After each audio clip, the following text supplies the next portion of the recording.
Hi, I'm Steve McIntyre, and I'm going to be showing you something very fundamental but very important today, and that is how to square up your MFT3. This is a technique that I didn't invent. It's something that Steve Bass showed me in the Festool training in Las Vegas, which I highly recommend for you.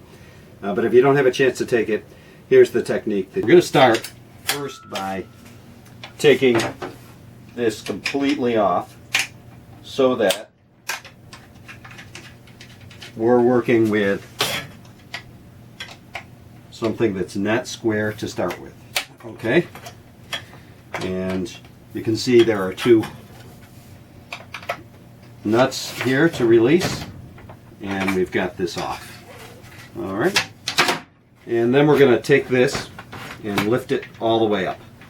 And when you do that, check it to make sure it's not wobbling. And also, it's always helpful, just for very first try, make sure it's slid all the way over to the stop that Festool gives you. Alright, so I have both of those things checked. We'll also do the same thing on this side of the table. Once again, sliding it off against the stop, lifting it up.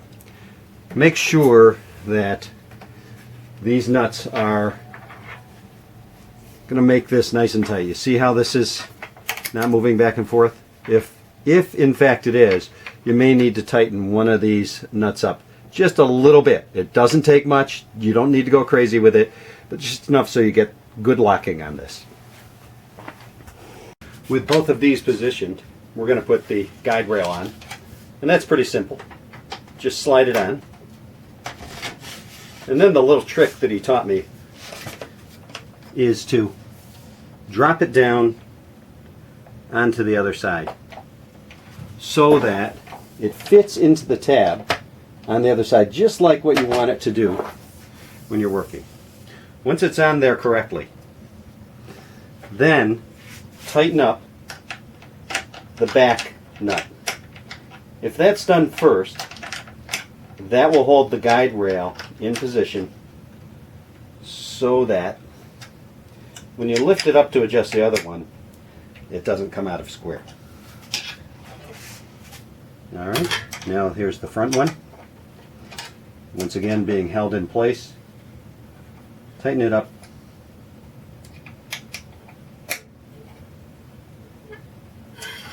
And this should drop down beautifully.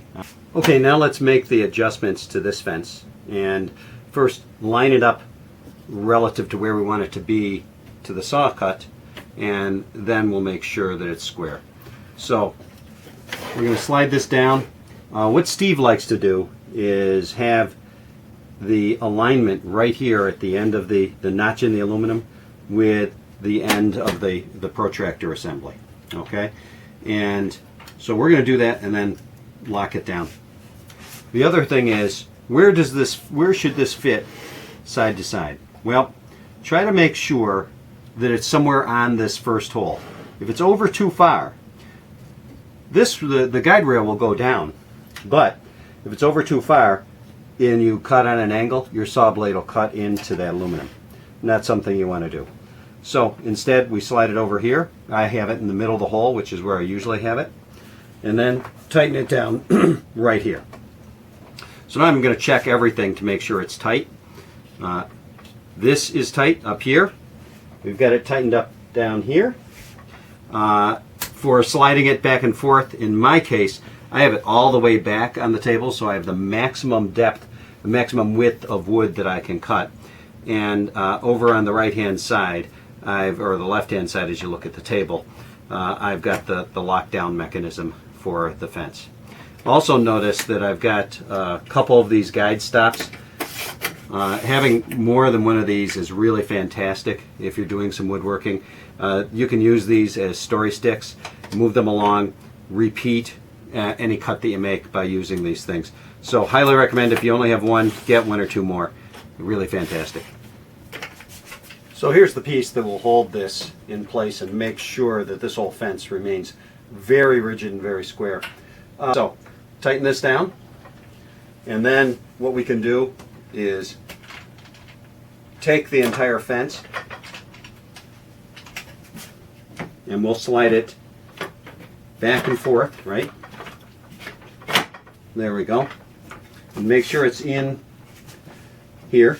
We'll lock it down and lock it down over here. With those two things in place, I'm ready to check the square. Okay, now we're ready to check our square. So we're gonna drop this down, and that fits nicely into place.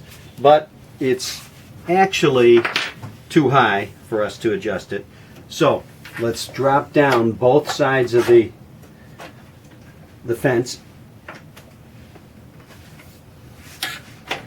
so we can check the relative square of these things. I'm going to drop it down to be right on top of, there we go. All right. Now Steve has a beautiful woodpecker square. I don't have one so nice, but I do have a pretty nice one here, and I'm checking it, and as you can see, it's actually beautifully square without a lot of fooling around. I also checked using this digital protractor, and this thing works pretty well, I'd say.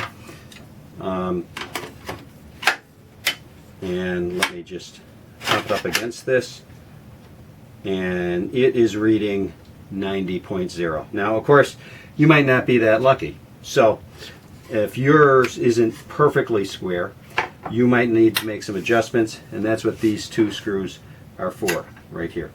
Now, before I fool around with those, what I'm going to do first is just move around and check everything else that I've done. So just a quick check on all of these things. Are they in the right place? Are they tightened up? And if they are in fact, then it looks like I might need to do an adjustment here. So let's try a practice one. Okay, so we're going to take this out of adjustment and then put it back in. Pretty simple. We're going to release these. I've got them forced down pretty well, making sure they don't move off on me, and they stick in place pretty well. But now you can see I can move this pretty easily. We're going to ignore this for now.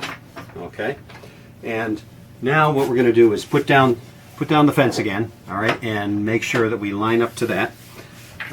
Everything's pretty good there. We're going to take our square, and you can see I can move this in and out of place.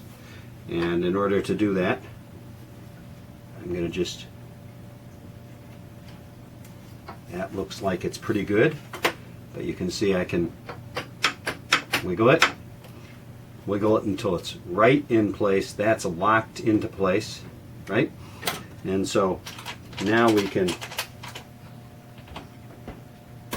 tighten everything down. And lock these. Now, apologize by the way, to Steve Bass if I've taken his name in vain. Steve, I don't nearly do your technique justice nor your explanations, but this has really worked for me. It's much faster. I'm not afraid anymore of calibrating my MFT. I'm going to check it now with my digital gauge. 90 degrees. Perfect 90 degrees.